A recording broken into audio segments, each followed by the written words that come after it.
Welcome to episode 368, the DFO Rundown presented by Bet365. Download the app and use the promo code NATION to get in on a huge range of markets. Whatever the moment, it's never ordinary at Bet365. I'm Jason Gregor alongside Frank Seravalli, back fresh from Florida and the GM meetings. And Frank, we talked about it on Monday. You and I both wrote articles about it this week. The significant decrease in penalties. You know, the Minnesota Wild down 60 from where they were at this point last season, at least prior to last night's game, anyway.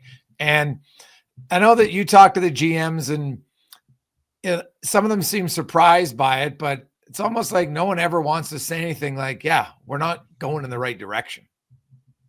Yeah, and I think it was really interesting talking to Stephen Walkham, the senior vice president for officiating, because he says that their missed call rate is not up, meaning they track every game for calls that were made and calls that weren't made, and they grade their officials. And he says that the missed call rate is not up. So it just begs the question: if the missed call rate is not up, yet power play opportunities are down 12% year over year, 747 fewer power play opportunities compared to the same point last year.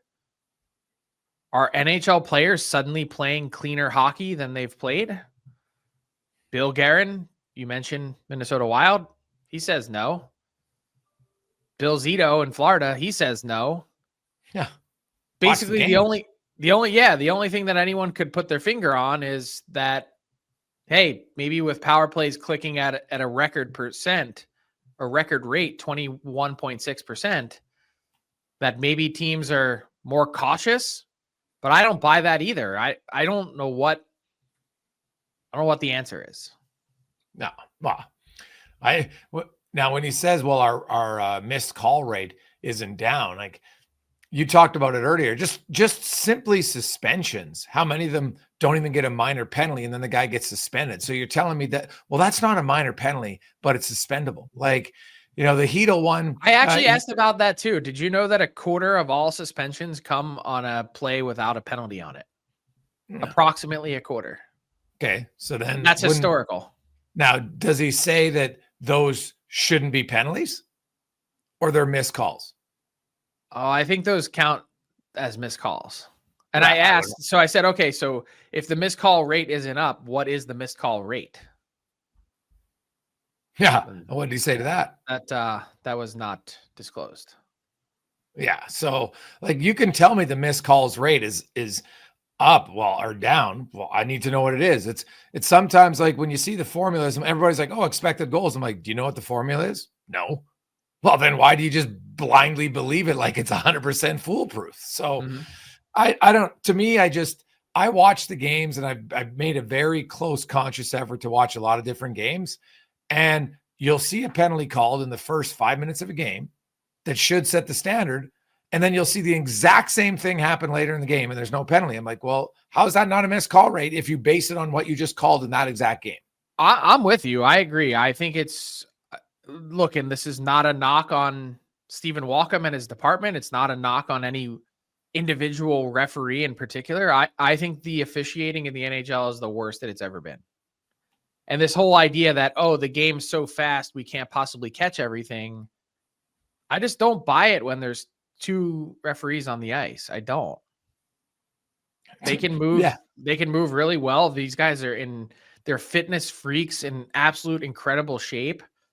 They're legitimate athletes in their own right. What's the thought process? Why is it not working? Yeah. Why is it not more consistent? Well, and then the other thing, Frank, was coming out of the GM innings, you know, there's people talking about, oh, scoring, and they're trying to promote all the great things about scoring's down from the last few years. Like, don't tell me that scoring's up.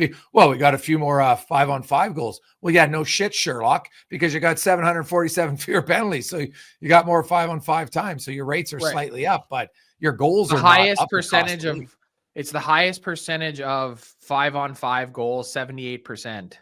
Well, that makes sense because you have way more 5-on-5 time. Like, in 51 seasons. Yeah. Like, and so, it does make sense.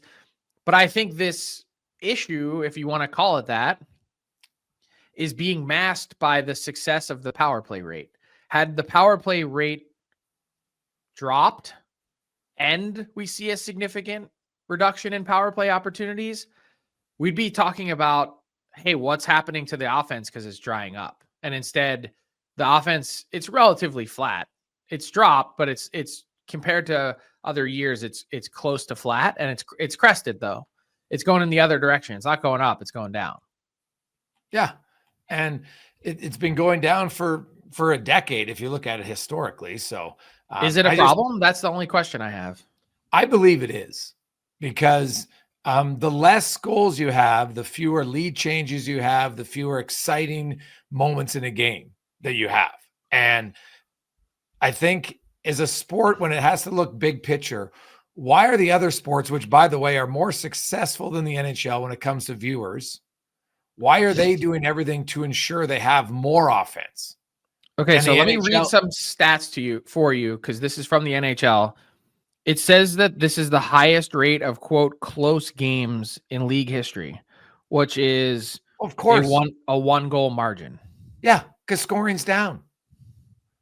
And by the way, Frank, scoring's down with empty net goals being way up. Do you know what the record for most empty net goals in a season is? 8, set this year by 3 different players, Rantanen, Hagel, and Ovechkin. No one's ever had 8 empty net goals in the history of the NHL in one season, and you have 3 guys doing it this year.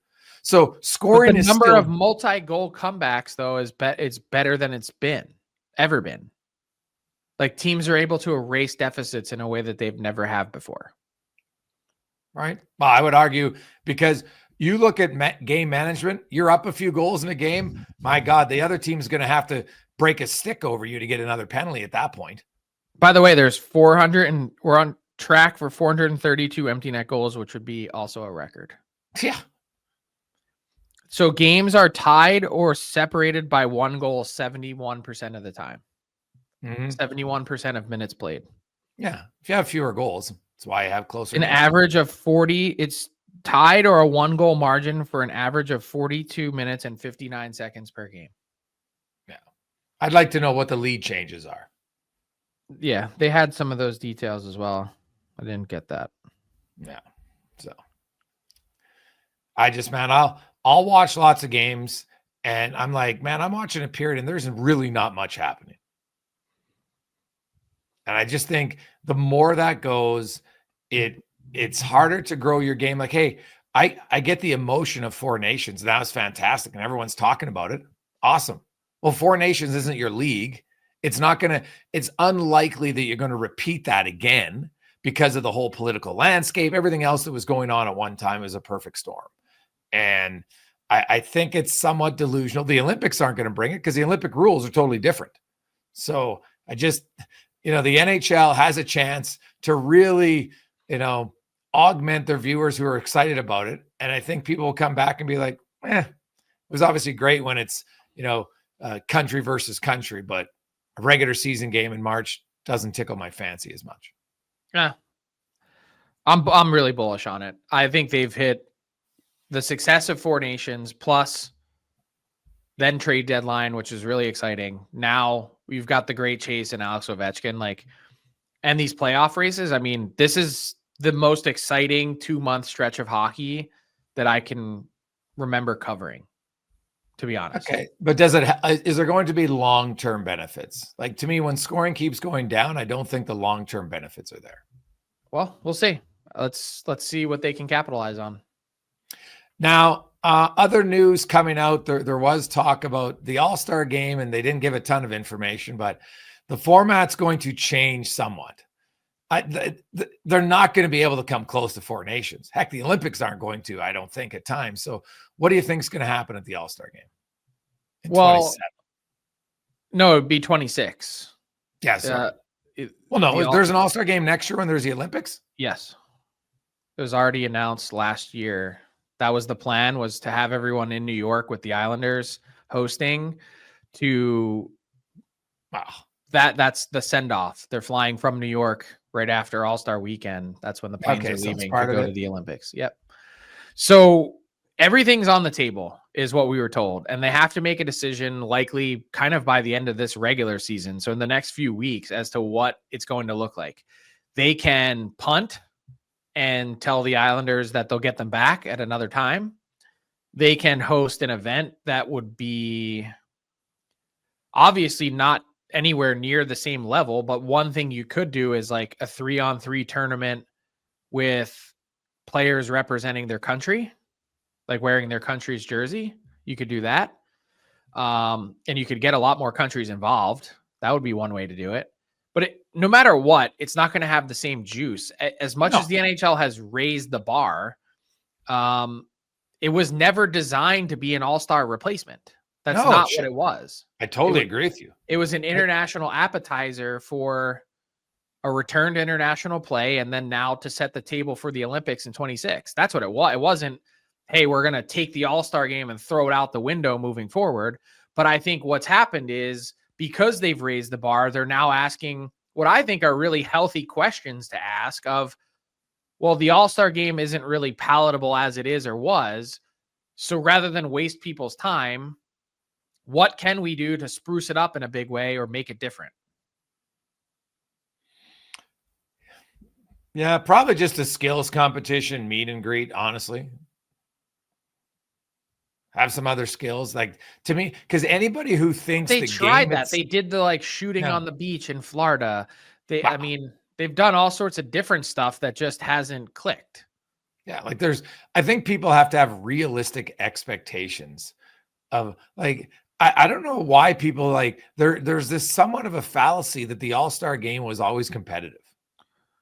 Yeah, but well, then my next question would be, I know why they do it, because it's a great time to take care of partners and sponsors. Yes. And it's really nice for a city to host the best players in the world for a weekend and to show off your market and your arena. But why not do it then? Why not say, you know what? We're not going to have an All-Star weekend. Like, why? Who says you have to have one? Well, during the Olympics, it doesn't make sense as much to me. But in the non-years, the All-Star game is not for adults. The All-Star game is for sponsors and kids in the host city who have the opportunity, who are thrilled. The kids go to the games. They don't care that they want to see a toe drag. They want to see a nice tic-tac-toe play. They want to see the play. They want to see what sticks they're using. Hey, you know what? Can I see one of the sticks up close? That's what they care about. And that's all it is. Think back to when you were a kid and what you liked about the All-Star game. It was all the best players that you weren't thinking about. Oh my God, they're not competing hard enough. They're not trying. That's not what you cared about. And all of a sudden nowadays, you got a bunch of adults whining that the game isn't competitive. The adults whining are the ones who should look in the mirror and wake up and recognize the All-Star game is not for you. It's not supposed to be competitive. It's a reward for the best players in the game to get together. But they don't even want to be part of it. Not saying that they don't buy in because they show up, but they don't want to go and do it. If you made it an event, well, you know how you can make it an event, Frank? Make it the best of the best. Screw everybody with one team there. The NBA, look at the NBA All-Star game. Now, there's lots of things about the NBA people don't like, but look at the All-Star game. The players trip over themselves to get there. Why? Because it's a huge honor to be an All-Star. It's not just every team's represented. It's truly the best of the best. And making the All-Star team matters to the players because they're like, hey, I'm getting recognized for being one of the best players. Not because I play in Edmonton, not because I play in Philly, not because I play in Anaheim, because I'm one of the best. So there's the then everyone solution. Bails and there's injuries and then they don't want to go and then you're down to the sixth replacement and it's but do they bail? Do they bail when it's best on best? They bail when it's they bail. Yeah, I think if your option was I can sit at home and not do anything for 4 days or sit on a beach somewhere, or I can go to Long Island to participate in a skills competition, they're picking I'm going to do nothing every time. Yeah, I don't know. I've talked about if you make it that it's an honor and we're recognizing truly the best, now you want to, it's like anything, Frank. Who doesn't like to be recognized? Because before it was like, well, okay, the top 10 players are there automatically. But now we got a bunch of other guys recognized who shouldn't be recognized. Okay. So we know they're not going to scrap it because they've already sold it. It's part of the ESPN rights package for one. They have to deliver on something. And they also owe the New York Islanders something. So what are they going to do? What would you do? Just that you're saying just a skills competition and shake hands and kiss babies? Or I would say, you know what? We're changing our format. We're going to have a big announcement. The All-Star Game moving forward is going to be recognized for the truly best All-Stars that year. No equal representation. Well, then that's acknowledging that whatever they've done in the past is not that. What's wrong with acknowledging you made a mistake? I would say nothing, but you know what league we're talking about. We just had this conversation with the officials. Yeah. Well, dare to dream. You asked me what I would do. That's what I would do. What would you do? I would try and piggyback off of Four Nations and the upcoming Olympics and make it a country-based skills competition and 3-on-3 mini tournament and get other teams involved that you otherwise wouldn't see. Germany and Switzerland and all like the teams that weren't part of Four Nations, and also Russia. It would include Russia. Yeah. Well, yeah, you could do it. But the same people complaining are going to complain, well, the game's not intense. And I'm just like, you're complaining about something that everybody knows. Maybe the 3-on-3 would be a little more intense if you're wearing a Canada jersey. Yeah. Not 3 days before the Olympics. And could you imagine the fun that would be had picking the rosters for, hey, here are the 6 or 8 guys that make it. Sorry, but we're leaving the rest of you at home.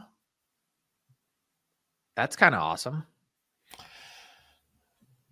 Yeah, well, you'd end up leaving some of the biggest stars at home because if you're only allowing 6 or 8 Americans, but then you're going to have whatever the number is. Yeah.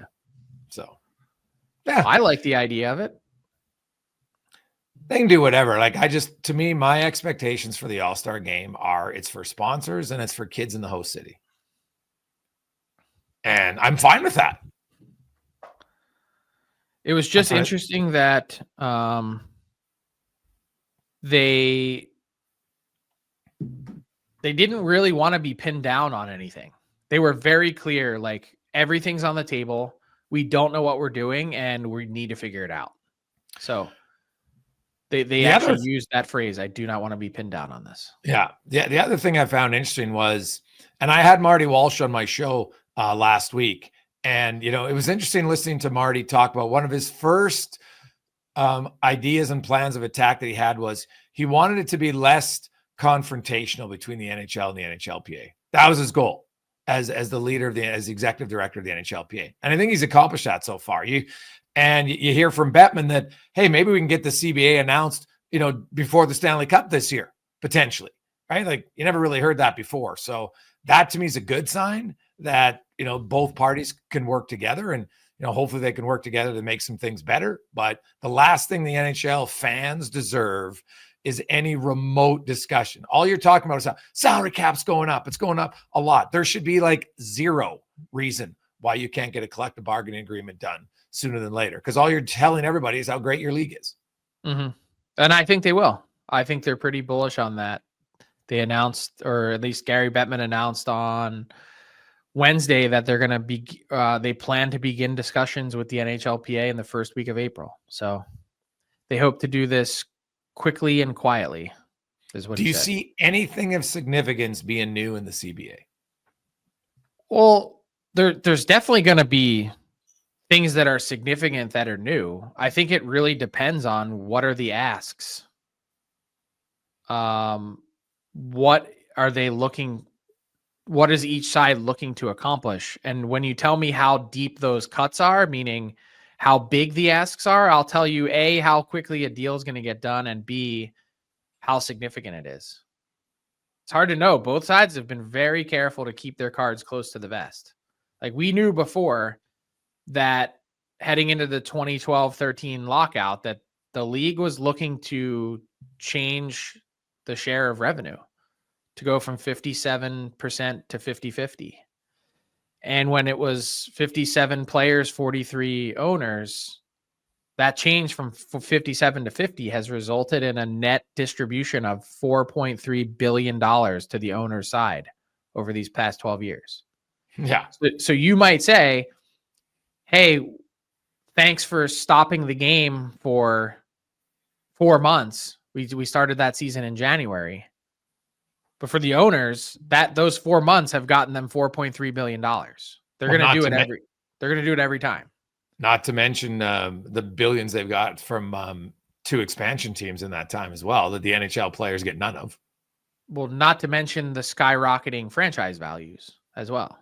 Yeah. I mean, it's been an unbelievable time to be an NHL owner. That said, the NHL has sworn up and down that they're not looking to change the split. But are they looking to redefine what counts as HRR? That's another way of changing the split. I don't know. Are they looking to? They're going to have to change revenue sharing, I think. And then what's the PA looking for from their side? Is the league going to attack contract term limits and try and go from 8 years to 5? Yes, please. It'd benefit everyone. I'm just saying, whatever it is that each side wants to ask for, I get a sense that if it were up to the NHL, they would just take this same deal, as imperfect as it is at times, and they would extend it 5 or 8 years if they could, because it's been that good. But we'll see what they ask for. Well, it's always an interesting negotiation. I wonder if there's anything. I know the players are looking for more medical coverage, post career. I know that's a pretty big. I don't know if it's priority 1, but it might be priority 1 for the NHL. It's definitely not priority 1, but it's on the list. Yeah, be right up there. So I mean, it's expensive in the U.S. It's like $30,000 to $38,000 a year for a family to get medical coverage at that level. Yeah. So who's paying for it, and how quickly does your coverage end, and how long should it last after your career's over? Yeah, it's valid questions. I get it. Like, I could see the players saying, "Hey, owners, you just outlined the numbers and how much they made." I don't think that's what's gonna, I think they're doing all right. So, well, but you could say that. And do you know any owner in any business that just wants to write you checks for nothing? No, I'm not saying no one ever opens up their pocketbook and says, "Hey, please stick your hand in here and take whatever it is that you want." That doesn't ever happen. Yeah. Well, there's the odd one who has a little bit of a better moral compass. I would agree. So we'll see. It won't be an easy negotiation, but it's definitely one that you could use those numbers that you just outlined to say, "Hey, wait a sec here."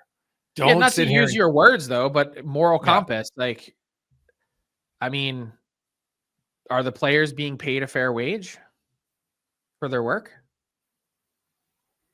Well, when you consider, Frank, how much the owners make compared to the players, some would argue no. Who's working harder? What about? I'm just playing devil's advocate. Like I don't have a side, but I'm just playing devil's advocate and saying, who's shouldering the risk of operating the building, the arena, all the stuff, all the ancillary business stuff? What about the teams that actually do lose money every year? I'm not crying poor for them, because it's an unbelievable tax haven, and in the end, it's an incredibly appreciating asset. That said, they do take on risk. I mean, we just got through a pandemic. Like, they paid out $1.2 billion in money that they didn't see for a while. Right, but they got it all back. They got it all back, but it took 3 years. How many people want to give out $1 billion loan for a few years? Not many.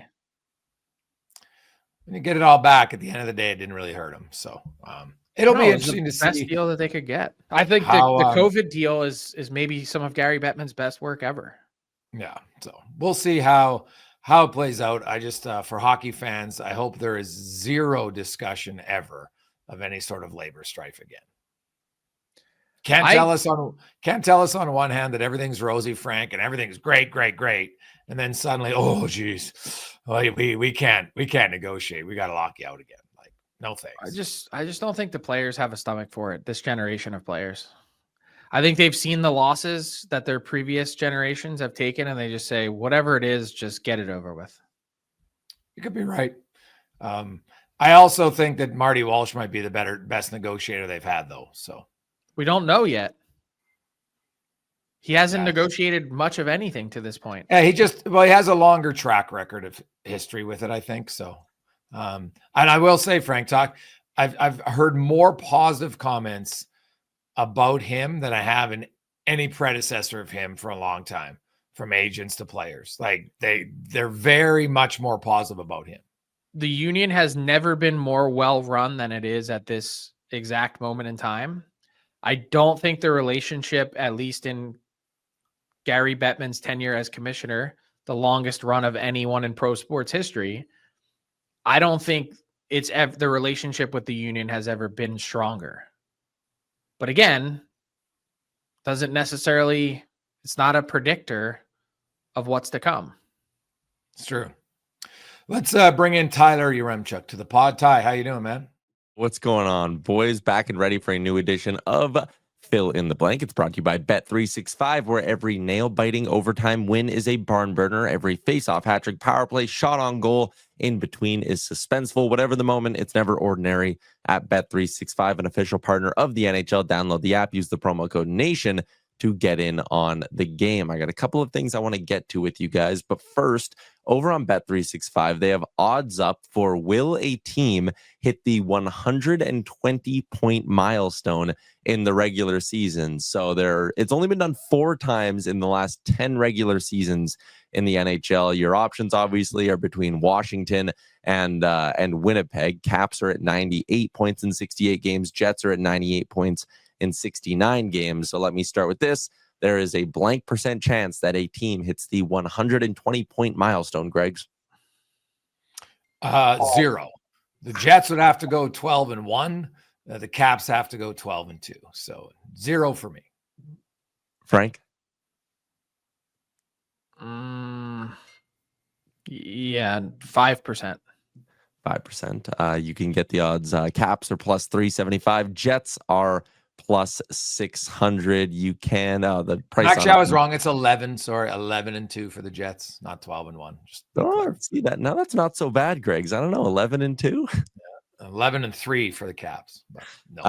All right. Our friend Paul Paduti at Adjusted Hockey on Twitter wrote a really cool article over on Daily Faceoff earlier this week where he talked about some players' chances of getting to certain milestones. So I took that and I framed these questions a little bit differently. Like one of the things Paul had was, do either Draisaitl or Matthews have a chance to get all the way up to 895 goals, the milestone that Alex Ovechkin is currently chasing? He has both of them at 12%. I think 895 is a pretty high bar, but let me ask you this.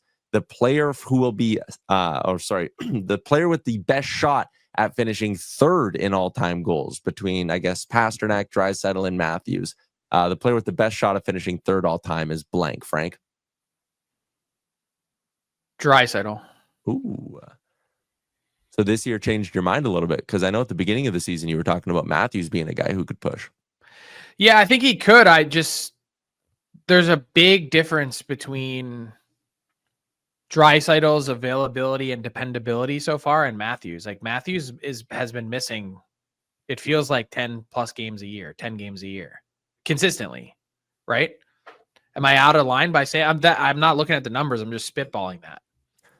No, Draisaitl doesn't miss time very often at all. So I think that is a totally fair point, even though he's a couple of years older and only, a couple of goals ahead. I think it's totally fair. Greg, Matthews missed 1 last year, 8 the year before, and 9 the year before that. He has so far this season missed 15. So that is an average essentially of 10 a year for the last 4 seasons, maybe a little less than that. 8 games a year. Yeah. That honestly, matters. To be third is to get to 800. So you look at Draisaitl's going to be at 400 here before the end of the season. Then his new 8-year deal kicks in. Just to get in his 8-year deal, he would have to average 37.5 goals a year for 8 years to get to 700. Never mind get to 800 plus. Like he's going to play a decade and he's going to have to average 40 goals a year for a decade to get to 800. it's really hard. Like when you put those numbers, you're just like, God, Ovechkin's going to be 900 plus. Like, get the hell out. Like, think about it. Like, Draisaitl could go a decade and score 50 a year for 10 years, which would then give him 14 seasons of 50. And he still probably wouldn't be equal with Ovi at that point. See, I don't know that I necessarily agree. And I'm going to read you this reply from Paul that really got me thinking. He said, replicating Ovi's 30 goals, like how consistently he's done it. He says it's one of the tallest orders in sports, but it's not impossible. At age 27, Austin Matthews, after having a disappointing this year, will have 25 to 30 more goals than Ovechkin at the same point and will have scored at a better rate. He said Ovi had 70 goals total in his age 26 and 27 seasons combined. Matthews had 69 goals in 1 year at age 26.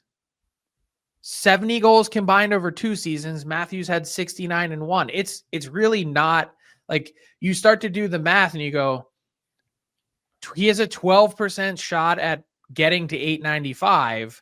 It's probably a 30 to 40% chance to get to 800. Yeah. And by the way, the other interesting part of this, will that record ever be broken? How long will Ovi play to add to it at the end of it? I'd assume 1 more year, the next year of it, the last year of his contract, but does that get him to 930? Well, see, I think the mistake in calculating Matthews per game is per game when he plays fewer games. So if you look right now, Matthews has got 395 goals in his career. This is the end of his 9th season, right? And so that's why we're doing it by age, because it takes the games out of the picture. It doesn't matter. He's already scored 25 to 30 more goals by the same age. After 9 seasons, and Ovi, by the way, started the NHL later. After 9 seasons, Matthews is 20. Ovi was at 422. Matthews is at 395. And so that's not calculating how unreal Ovi was from year 10 to year 19. Right. That's never gets hurt, scored 50 all the time. Unless Matthews can show he gets healthy, I just don't see. But you're talking about 2 different things, though. You're talking about, can you get to 800 or the record? That's even to 800 goals less. Even to 800, he's got to stay healthy. Oh, well, yeah. I mean, I don't want to say duh, but like that's like anyone that's hurt and hurt significantly is going to significantly hurt their chances.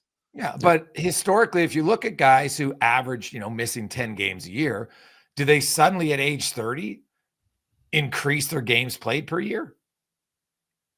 Right. The only thing is Ovechkin had a lockout. And yeah, but Matthews had that too, right? Like if you look at in their first 9 years, it's kind of been the same, right? Ovi hasn't had a lockout since 2014. Like he missed what? They went a 56 game and then they missed 12. Like, so he missed 30 some games over 10 years that you couldn't play. And then like, he just doesn't miss games, right? Like he's almost being suspended more than he missed for healthy, which is crazy. Like, all right. The next one I got for you is Paul Padula. Like, listen, no one's ever catching Wayne Gretzky for most points all time, but second all time in scoring. Right now, it's obviously Jagr, 1,921. But Paul did every player's or the star player's percent chances of catching Jagr for second all time. So McDavid, he had at 43%. Crosby, he had at 34%. And McKinnon, he had at 34%.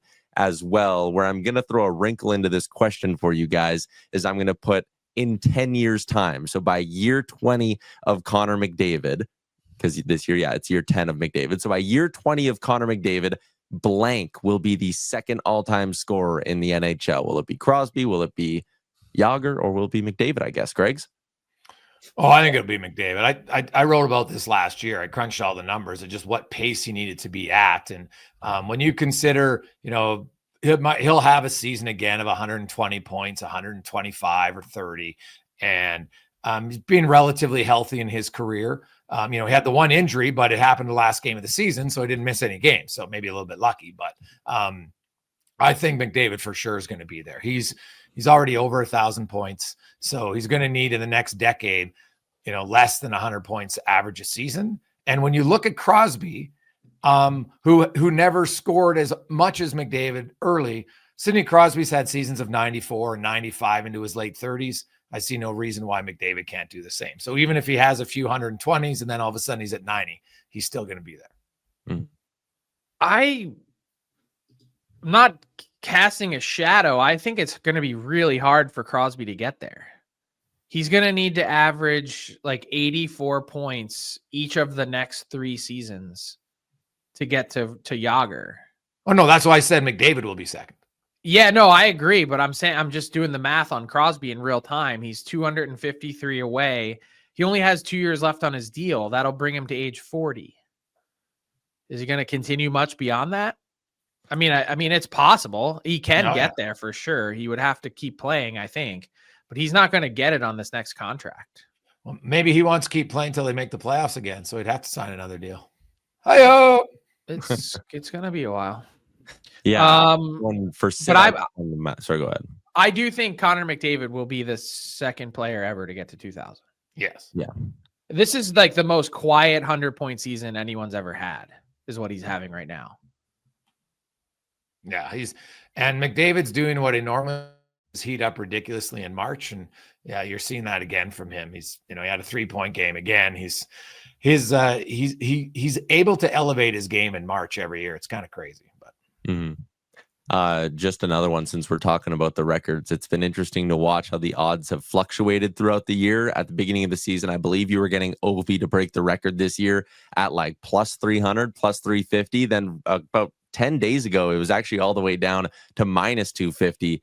It's now creeping back closer to a coin flip. It's minus 130 for yes, plus 100 for no. And again, picking the specific team, I believe it's now, it's the Blue Jackets at plus 350 who are the favorites to be the opponent when Ovi does it. So Bet365 got all your Ovi Gr8 Chase odds up there. But that is a wrap on this week's edition of Fill in the Blank. So he needs 8 and 14, right? Yeah. He's got 34 and 52 so far this year. What point would you start to get nervous? Honestly, never, because if he doesn't do it this year, he's going to do it. I mean, but I don't think there's any suspense in it carrying over to next year. It becomes a whole lot less interesting for me. Not to say it's not an achievement. Obviously it is, but we know when you come back and you only need 3 goals, like it's not really that fun. The fun is like potentially doing it in the last game of the season. Yes, no, I agree with that. The hype and the excitement, and it would strangely, you're chasing a record, and some might view it as a letdown if you don't get it this year. Oh, I think it will be. Like, and I'm not knocking it. I just think that's a fact of life. Yeah.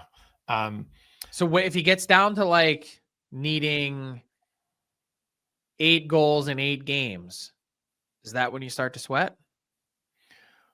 Oh, wow. I think even now, like 8 and 14 is still hard, man. Like that's above a 40-goal pace. That's what I'm saying. But all he needs is like 1 hat trick, and all of a sudden everyone, settles back. He just down. needs one good game, like one game, and all this. I think it's kind of funny that he's 8 away, which of course is his number. That I think once he gets to 5, that's when the excitement is like, okay, because you know what? Guys have had 4 and 5 goal games. So it's like, oh, tonight it could be the night, right? When you're at 8, it's like, he's not scoring 8. So I just think when it gets down to 5 or less, that's when every game, it's people around the league are going to be refreshing their phones, watching it, because everybody likes to see history being made. Well, the NHL has said that Gary Bettman and Wayne Gretzky will start flying around together to each game once he gets to 5. Yeah, and I think it was similar with Gordy.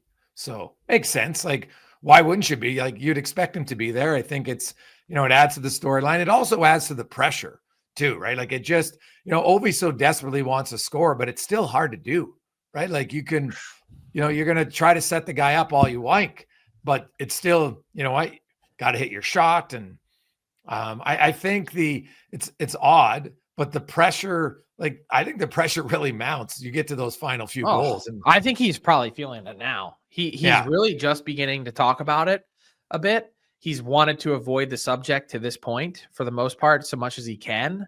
Yeah. And I taped a Frankly Speaking interview with Caps GM Chris Patrick last week. That'll drop this week. I taped it, in Florida.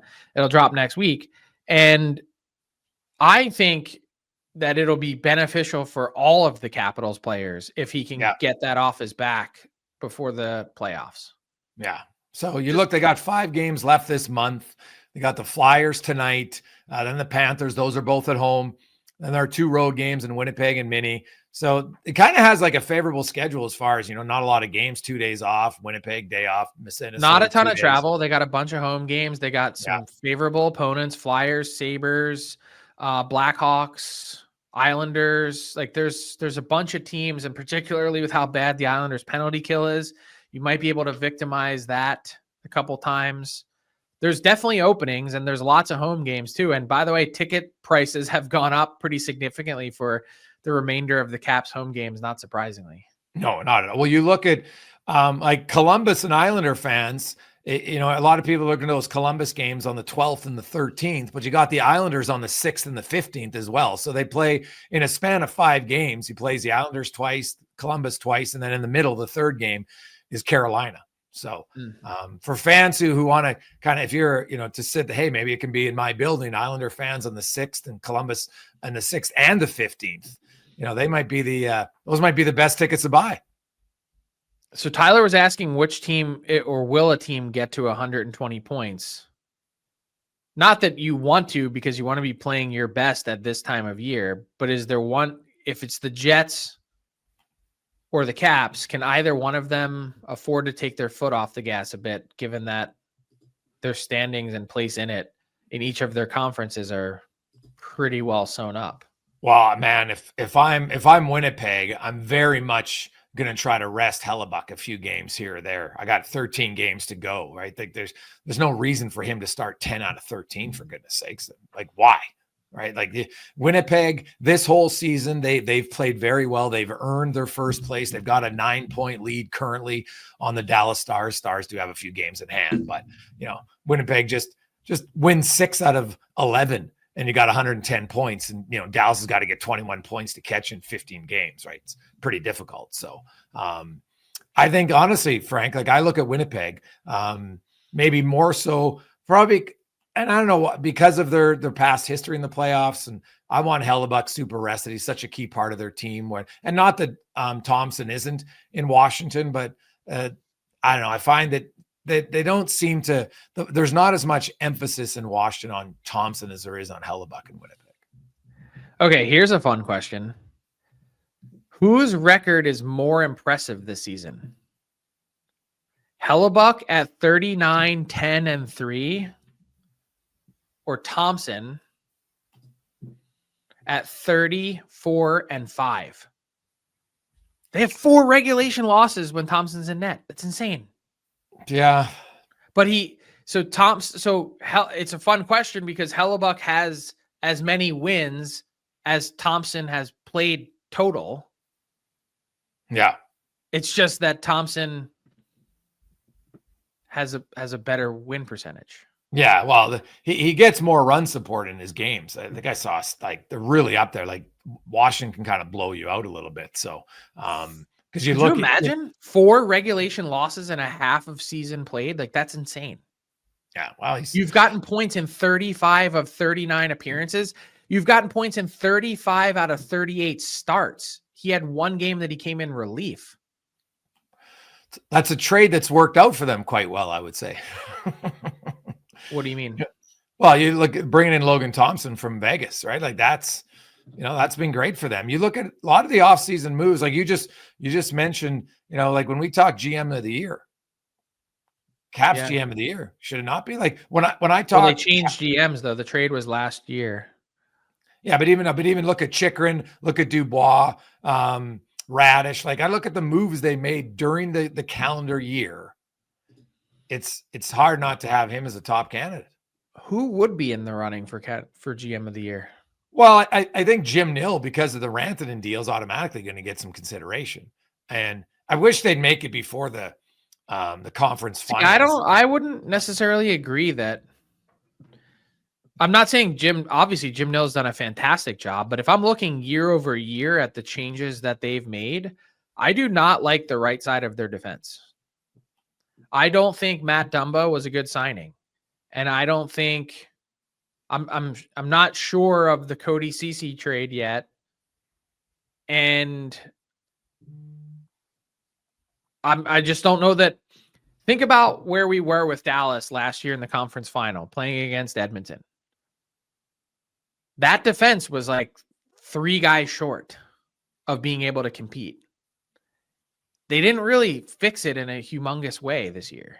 Well, they basically played 5D, right? Because they had an injury. So that's what I'm saying. That means you're 3 short. You need 8 defensemen for a playoff run. Yeah, Cody Ceci is pretty good. Like you look at Ceci's numbers, he's almost a half a point a game guy. He's playing 21 minutes a night. He's a +8 in Dallas. Like Ceci, if you look at his playoff numbers, he's been a pretty solid defender for a team. He's not flashy. I know some people love to hate on him because not a great puck mover, but he shows up in big games. He's got a history of being, for a guy who doesn't score a lot, he sure scores a lot in game 7s. But I don't mind that acquisition at all because it was also Granlund and Ceci, right? Like those could be 2 good players for your team when you look at just the amount of minutes they play on your squad.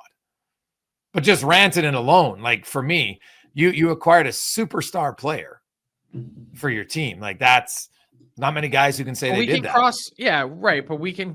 Okay, he also hasn't been a superstar producer since he got there either. So far, a limited sample size, obviously, but like you can go about crossing people off who won't be candidates. Like you can cross off the Oilers and Jeff Jackson and Stan Bowman. You can. It's not going to be Rob Blake. He didn't do a whole lot. No, it's not going to be Vegas. Colorado, probably, like they revamped their whole team. Like, it'd be hard not to have them in the conversation. Right, but what happens if they don't achieve playoff success? Remember, GM of the year gets voted on in a cheesy way. Yeah, no, that's why we're talking when we would vote. To me, it should be based on, because once you get to the playoffs, Frank, the GM job is over.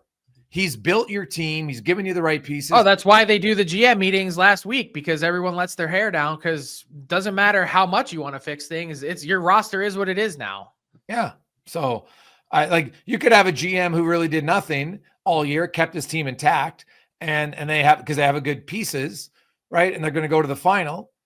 Are you going to say, oh, wow, like, oh my God, like let's say Florida and Edmonton get back in. Would either team be like, oh geez, they got to get in because of, their deadline acquisitions? Probably not.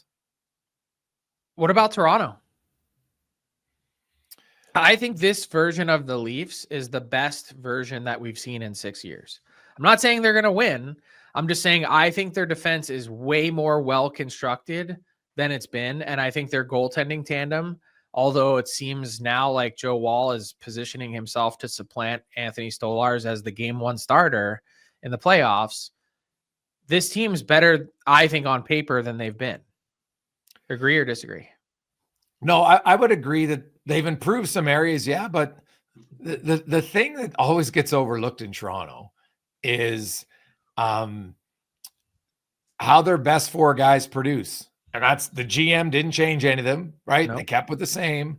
And you hope that eventually they're going to pop. But all you got to do is look at Matthews, Marner, Tavares, and look at their regular season production and then look at their playoff production in Toronto. And they all drop off significantly. So if those guys can show up, then yeah. And now the other pieces have definitely, I agree with you. I think defensively, their D core top to bottom is better on paper. So should be better on the ice. And then if your guys do their job offensively, your odds of winning increase significantly. There's no doubt. I'll give you a dark horse candidate would be Steve Stais in Ottawa. Obviously getting into the playoffs, but let's go year over year compared to their roster last year. In Linus Ullmark, Nick Jensen, Dennis Gilbert, Dylan Cousins, David Perron, Michael Amadio, Fabian Zetterlund, and a new coach. Yeah, like to me, that's a very good candidate because it should be about what you do from July 1st. Start July 1st. That's the new year. You have to include trades for a team that was in the offseason. So like trading for, like they made the trade to get Ullmark. Right. Yeah. Okay. That's fair. Sure. But they happened. Did that happen before July 1st? I can't remember. It happened in this. Yeah. It happened in the Stanley Cup final. Okay. It was like a few minutes before one of the games, actually. Yeah. Okay, But so they traded the Jensen and Chikrin trade. That was interesting. yeah, anything in the offseason, that's fine for when your team's done. Sure. Like if it's Yeah. June, fine. Not somebody you added for the playoffs the last year. No. Yeah. That doesn't count. No. Yeah. So no, Ottawa, I think Ottawa's a very valid one. It's hard not to argue with Colorado though. Like look at all them 2 goaltenders, which you rarely see. And very quietly, you notice Wedgwood's playing as much as Blackwood. It's a little story to talk about. But you moved out Ranton, you brought in Natchez, they've revamped a lot. Now, so if the GM's job is to kind of adjust on the fly, he didn't like his goaltending, he went out and made some adjustments to it. And and that's why I don't love it if you win or not, because you look at Colorado and Dallas, and barring a major surprise, they're going to meet in the first round, and one of them is going to be out. So does that mean the GM did a poor job necessarily? No, I don't think so.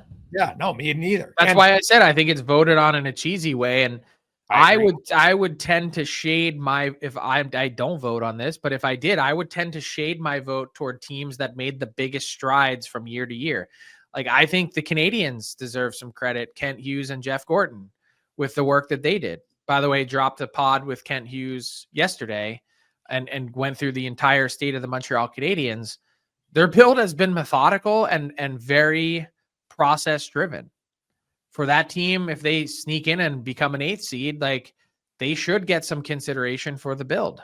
I'm not sure that they will, or that's how it works, but Ottawa would be one of the teams, a front runner team for me. And the tough part about a Capitals candidacy is just that I don't know that anyone's ever been honored for the award, even with all the smart moves that they made, for a guy that is no longer in the chair, like Brian McClellan, and they transitioned to Chris Patrick. I don't think that's ever happened, far as I can tell. But like their moves, they've done, I think, the hardest thing to do in the sport, which is remain competitive. They've never missed the playoffs more than 1 year in a row in the last 15 years, 17 years, I think.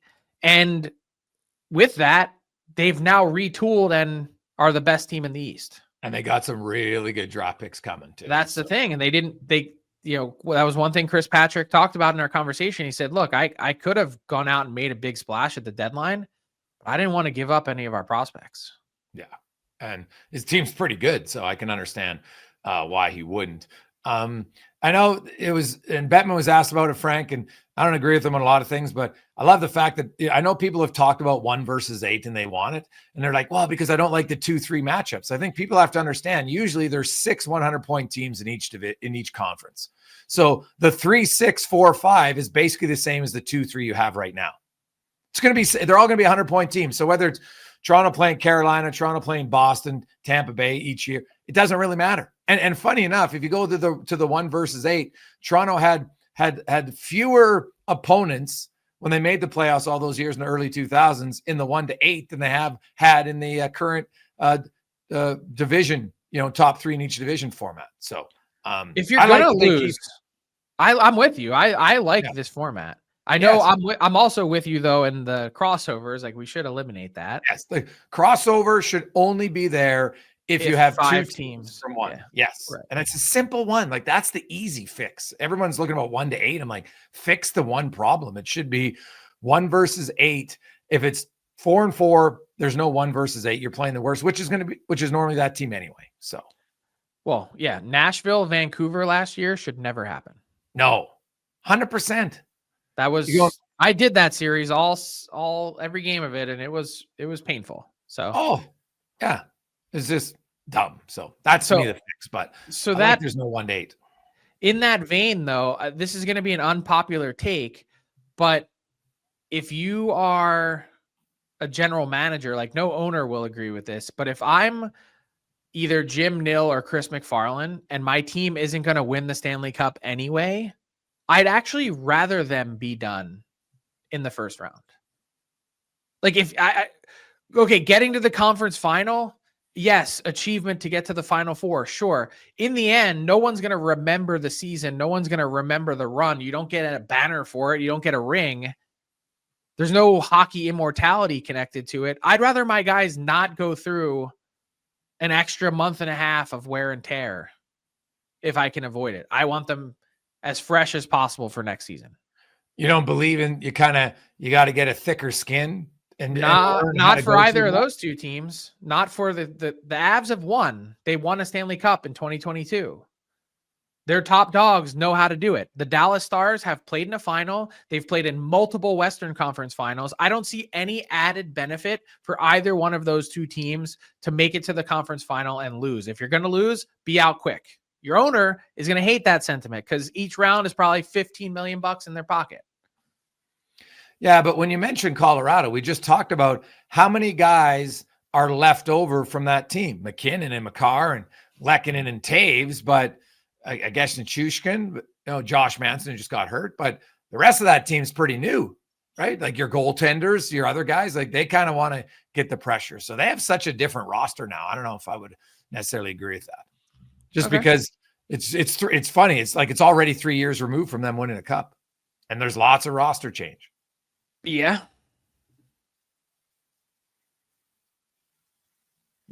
And hey, speak quickly. We do mention the Montreal Canadiens.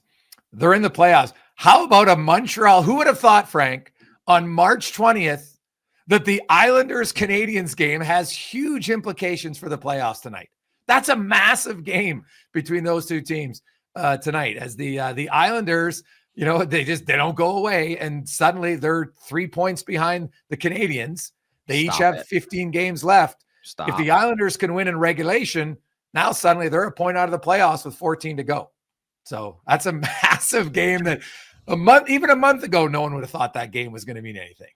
Just not buying an Islanders candidacy. No, that's fair. But just think about it. If they win tonight, they're a point out, same equal games with 14 games to go.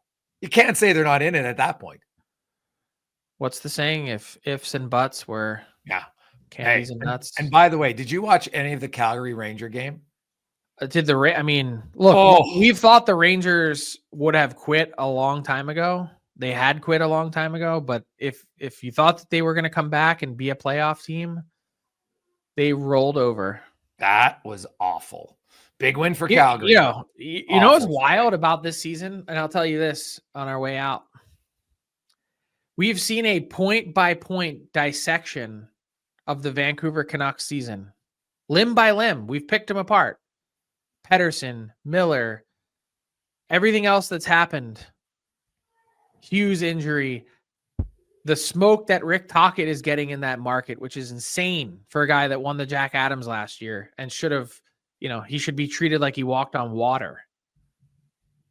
No one has said jack shit about the New York Rangers and their god-awful season and what's happening there, because that reeks. Oh, we kind of ripped on him when Drury came out. No, but there's been no reporting. What's going on the inside? Yeah. You tell me. It stinks. Well, they started the season, Frank, 12-4-1, fifth best record in the NHL. Since November 20th, they are 28th in the NHL. They've won 21 games out of 52 since. Whew. Brutal. Mm-hmm. So, yikes. That's the rundown brought to you by Bet365. Enjoy the games this weekend. It's lots of entertaining games because there's so many teams still in the mix for seedings, and both the 4 teams in the West. You got 5 teams in the East, all within 3 points. It's going to be a heck of a run here down the stretch, and we'll discuss it more, and we'll see who's moved up and down as quickly as they can in 72 hours. Have a great weekend. What's up, hockey fans? If you enjoyed that video, then you need to be hitting the subscribe button right here at Daily Faceoff. Exclusive interviews and analysis from our hockey insider Frank Seravalli, fantasy updates from Brock Sagan, and a daily live show at noon Eastern, Monday through Friday. You don't want to miss any of the fantastic content, so hit that subscribe button.